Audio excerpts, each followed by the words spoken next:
প্রধান উপদেষ্টার কক্সবাজার ও উখিয়া সফর নিয়ে বিস্তারিত জানাতে উখিয়া থেকে আমাদের সাথে যুক্ত হচ্ছেন সহকর্মী মুজাহিল হক রুমেন।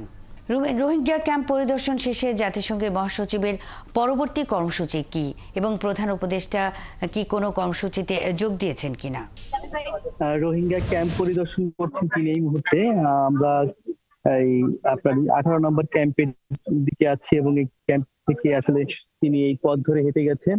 এখান থেকে কিন্তু পাহাড়ি পথ, বেশ অনেকটা দূর পথ গেছেন এবং তিনি এখানে প্রথম যে জায়গাটিতে নেমেছেন, নামার পরেই হচ্ছে এখানে একটি আপনার একটি স্কুল ছিল।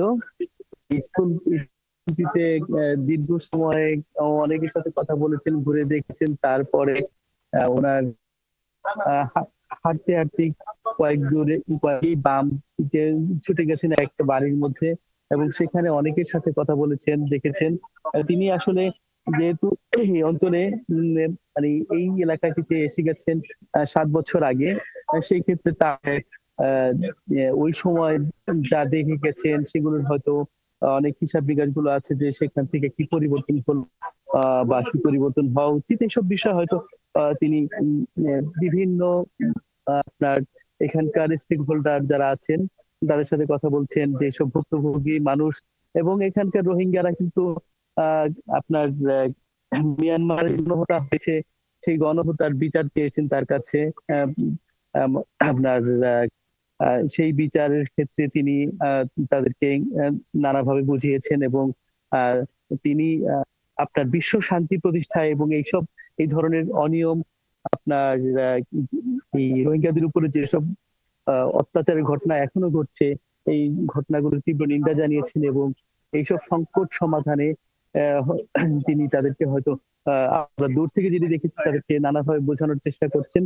এবং তিনি আজকের এই সফরে আপনার উনি এখন যে জায়গাটিতে আসেন সেটি হচ্ছে কালচারাল সেন্টার পরিদর্শন করবেন। কালচারাল সেন্টার পরিদর্শন শেষে তিনি একটি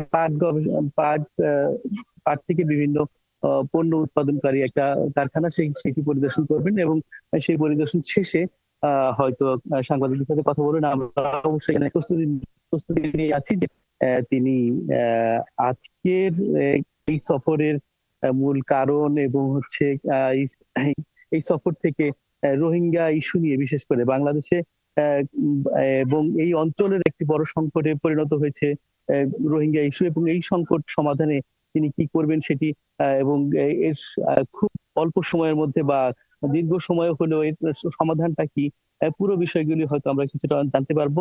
আপনি জানেন যে এই বছরের শেষের দিকেই রোহিঙ্গা সংকট সমাধানে একটি আন্তর্জাতিক সম্মেলন করার উদ্যোগ নিয়েছে বাংলাদেশ সরকার এবং সেই সম্মেলনের সাথে এর কোনো সম্পর্ক আছে কিনা সেটাও হয়তো আমরা বুঝতে পারবো পরবর্তীতে এখানে যখন আপনার প্রধান উপদেষ্টা আসবেন এবং প্রধান উপদেষ্টা সহ জাতিসংঘ মহাসচিব এখানে লক্ষাধিক মানুষের সাথে একসাথে ইফতার করবেন। সেই ইফতার থেকে আপনার ইফতার পরবর্তী তারা আজকের কর্মসূচি শেষে ঢাকার উদ্দেশ্যে রওনা করবেন। আপনি জানেন যে 4 দিনের সফরে এসেছেন জাতিসংঘ মহাসচিব এবং এটি একটি ভিভিআইপি সফর হিসেবে গণ্য করা হয় এবং আপনার জাতিসংঘ মহাসচিব গেল কয়েক বছর ধরে রমজানে বিশেষ করে মুসলিম দেশগুলোতে আসলে এই ধরনের সফর করে থাকেন এবং ইফতারের সেই ক্ষেত্রে বিভিন্ন জনগোষ্ঠীর সাথে যেসব সম্মিলন হয় সেগুলো আসলে ইফতারকে কেন্দ্র করেই হয় এবং তিনি সেখানে বিশেষ করে ভুক্তভোগী মানুষের সাথে এই রমজান শেষে ইফতারের পূর্ব মুহূর্তে যে একাত্মতা ঘোষণা করা, সেই একাত্মতার জন্যই হয়তো এবারের এই সফরও। তবে আপনি জানেন যেহেতু রোহিঙ্গা বিশেষ করে আপনার মিয়ানমারে রোহিঙ্গাদের এখন যে অবস্থা, তাদের রোহিঙ্গাদের আপনার কিছুদিনের মধ্যেই বড় ধরনের দুর্ভিক্ষ হওয়ার, বিশেষ করে এপ্রিলেই দুর্ভিক্ষ হওয়ার একটা আশঙ্কা আছে, চরম খাদ্য সংকট আছে, তাদের কর্মসংস্থানের সংকট আছে। একই সাথে আমাদের এখানে যেসব মিয়ানমার থেকে যারা অত্যাচারের মুখে মানে বাংলাদেশে এসে এখানে আছেন, সেই মানুষগুলোর জন্য যে সাহায্যের পরিমাণ ছিল মাথাপিছু, যেখানে $12.5 সহায়তার জায়গা মুজাহিল হক রুমের অসংখ্য ধন্যবাদ। আপনি আছেন সেখানে, বেশ কিছু তথ্য আপনার মাধ্যমে আমরা আমাদের দর্শকদের জানাতে পারলাম।